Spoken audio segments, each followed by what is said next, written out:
Good morning, dear students. How are you all? Today we are going to start our second chapter of 9th class, and the name of the chapter is the sound of music. Music की आवाज। और आज हम जो पढ़ेंगे वो इस chapter का पार्ट 1 है। This chapter has been divided into two parts. In first part there is a story of a deaf girl who could not listen properly, but she could feel the sound and the vibrations of playing anything. So due to it she became a very good percussionist.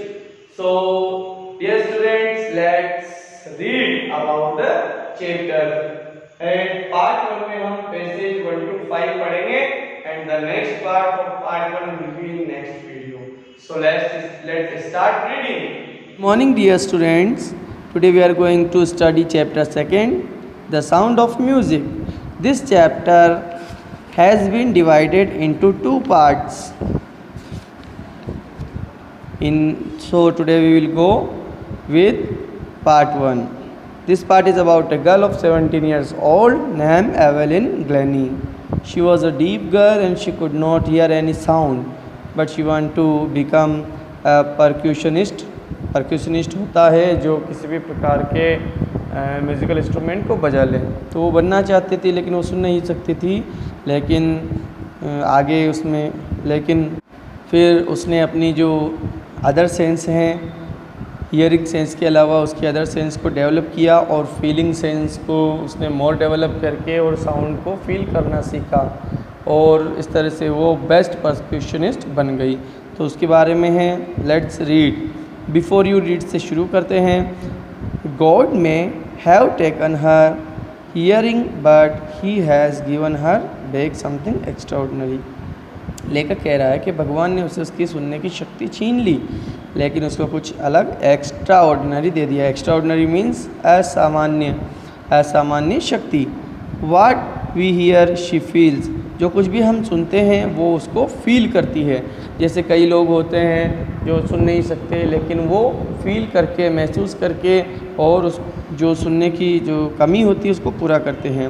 Far more deeply than any of us, और वो इतना अच्छा feel कर लेती है जितना कि हम जो सुनते हैं सुनकर भी हम समझ नहीं सकते, वो फील करके महसूस कर लेती है। That is why she expresses music so beautifully, और इसी वजह से वो म्यूज़िक को बहुत ही सुंदरता से एक्सप्रेस करती है, समझा देती है। हमको एक्सप्रेस करना मतलब समझा देना। Read the following account of a person who fought against a physical ability and made her life a success story. आइए ऐसे एक व्यक्ति के, एक पर्सन के बारे में जानते हैं जो शारीरिक रूप से जो फिज़िकल डिसेबिलिटी का शिकार थी, लेकिन वो उसके खिलाफ लड़ी और अपने जीवन को एक सक्सेसफुल जीवन बनाया। तो मीनिंग्स इसके पैसेज के साइड में दिए हैं, आपको मैं हाईलाइट करके या मैं बोल करके उसको समझाऊंगा। आपको अपने नोटबुक में उतार लेना है मीनिंग, और जो नहीं दिए गए हैं वो भी मैं समझाऊंगा, उनको भी मैं बोल दूंगा, अंडरलाइन कर लें इनको, तो उनको भी आपको उतारना। Let's read. Rush hour crowds jostle for position on the underground train platform. जो अंडरग्राउंड ट्रेन प्लेटफॉर्म था वहाँ पर ये लड़की खड़ी हुई थी जिसका नाम एवेलाइन ग्लेनी है। एवेलाइन ग्लेनी वहाँ पर खड़ी हुई थी और वो बहुत ही रश आवर क्राउड्स था, मतलब बहुत ही ज़्यादा भीड़ थी वहाँ पर। रश आवर होता है जब आपने देखा होगा स्टेशन पर सवारियाँ अपने ट्रेन का इंतज़ार करती हैं तो लोग धक्का मुक्की करते हैं, भीड़ होती है, इधर से उधर आ रहे जा रहे होते हैं, तो उसको बोलते हैं रश आवर क्राउड। जोसल कहते हैं धक्का मुक्की करना। Underline it. For position on the underground train platform, जो वहाँ पर अपनी धक्का मुक्की कर रहे थे अपनी जगह पर पहुँचने के लिए। ए स्लाइट गर्ल, एक दुबली पतली सी, स्लाइट मीन्स दुबला पतला है, दुबली पतली सी लड़की, लुकिंग यंगर देन हर 17 ईयर, जो एक दुबली पतली 17 साल की लड़की थी, वॉज नर्वस, वो बड़ी ही नर्वस दिखाई दे रही थी, बड़ी ही डरी सहमी सी दिखाई दे रही थी, चिंतित दिखाई दे रही थी। Yet excited as she felt the vibration, वो बड़ी एक्साइट हो गई, जोश में आ गई जब उसने ट्रेन की वाइब्रेशन की आवाज़ सुनी। ट्रेन की झन्नाहट की जब आती है ना, ट्रेन तो पटरियाँ और जो प्लेटफॉर्म होता है वो झंझना उठते हैं, तो उसकी आवाज़ सुनी, उसको फील किया। Of the approaching train, train के आने की। It was her first day at the prestigious royal academy of music in London. यह जो एक नामी ग्रामी, एक प्रतिष्ठित, एक नामी ग्रामी बड़ा ही नाम वाला एक अकेडमी है, music academy, royal music academy है लंदन के अंदर। तो वहाँ पर वो जा रही थी, तो उसका पहला दिन था। And daunting enough, daunting means होता है डरी हुई, daunting enough for any teenager fresh from A Scottish form, जो स्कॉटलैंड से आई हो वो लड़की, और कोई भी जो स्कॉटलैंड की कोई भी लड़की जो नई हो, फ्रेश हो, जिसको म्यूज़िक का कुछ ज्ञान नहीं हो, उसके लिए तो बिल्कुल डॉन्टिंग था, ये डरा देने वाला था।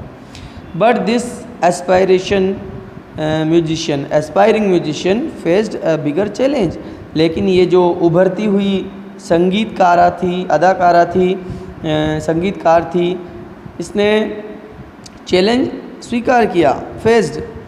And then most she was profoundly deaf, और बावजूद इसके कि वो बहरी थी, प्रोफाउंडली मतलब गहन रूप से वो बहरी थी।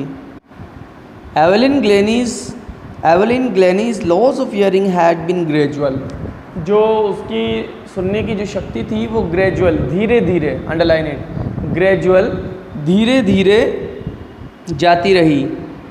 हर mother remembers noticing something was wrong when the 8-year-old Evelyn was waiting to play a piano. उसकी मम्मी ने ध्यान दिया, जब एवेलिन 8 years की थी तो उसकी मम्मी ने ध्यान दिया कि यार इसके साथ कुछ ना कुछ जो है वो गलत हो रहा है। They called her name and she didn't move. Piano बजाने वाले जो भी टीचर्स थे, उन्होंने जब उसको आवाज़ दी तो वो लड़की उनकी आवाज़ नहीं सुन पाई।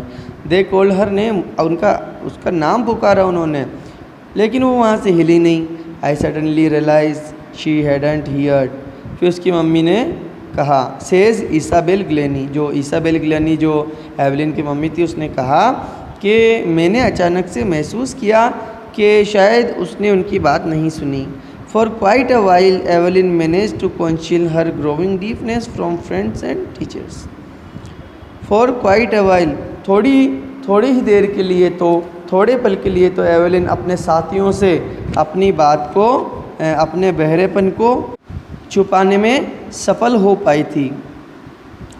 But by the time she was 11, लेकिन जब वो 11 वर्ष की हुई, हर मार्क्स हैड डेटेरियोरेटेड, तो उसके जो नंबर आते थे, पहले बहुत अच्छे नंबर आते थे, अब डेटेरियोरेटेड मीन्स गिरने लगे, गिरावट आने लगी उसके मार्कशीट में, मार्क्स में गिरावट आने लगी।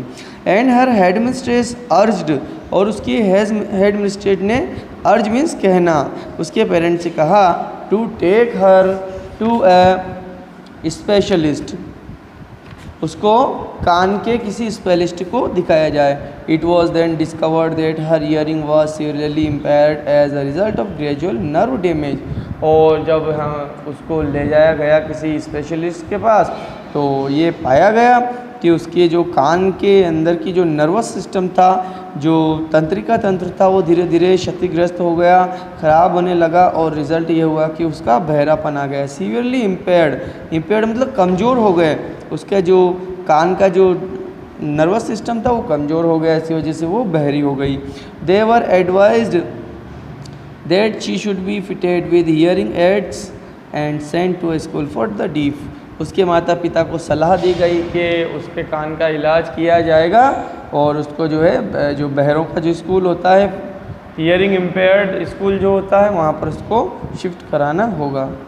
But Evelyn was not going to give up, लेकिन एवेलिन कहाँ हार मानने वाली थी। गिव अप मीन्स हार मानना, कहाँ हार मानने वाली थी। शी वॉज डिटरमाइंड, उसने तो मन बना लिया था, to lead a normal life, कि वो भी एक सामान्य जीवन जी सकेगी। And pursue her interest in music, और उसके जो म्यूज़िक में उसका इंटरेस्ट था उसको कंटिन्यू करेगी। परस्यू मीन्स आगे बढ़ाएगी। One day she noticed a girl playing a xylophone.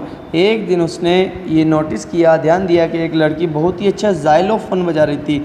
Xylophone एक म्यूज़िकल इंस्ट्रूमेंट होता है जो लकड़ी की छड़ों से, जो अलग अलग प्रकार की छड़ें होती हैं उनसे मिलकर के बना होता है। जब उन पर चोट की जाती है तो अलग अलग साउंड निकलता है। तो एक लड़की को उसने नोटिस किया कि वो जाइलोफोन बजाएगी, एंड डिसाइडेड दैट, बजा रही थी, and decided that she wanted to play it too. और उसने ये भी निश्चय किया कि मैं भी इसको बजाना सीखूंगी। Most of the teachers discouraged her. उसके कई सारे जो शिक्षक थे उन्होंने उसका मनोबल तोड़ दिया। डिस्करेज करना मतलब हतोत्साहित करना, मनोबल गिराना।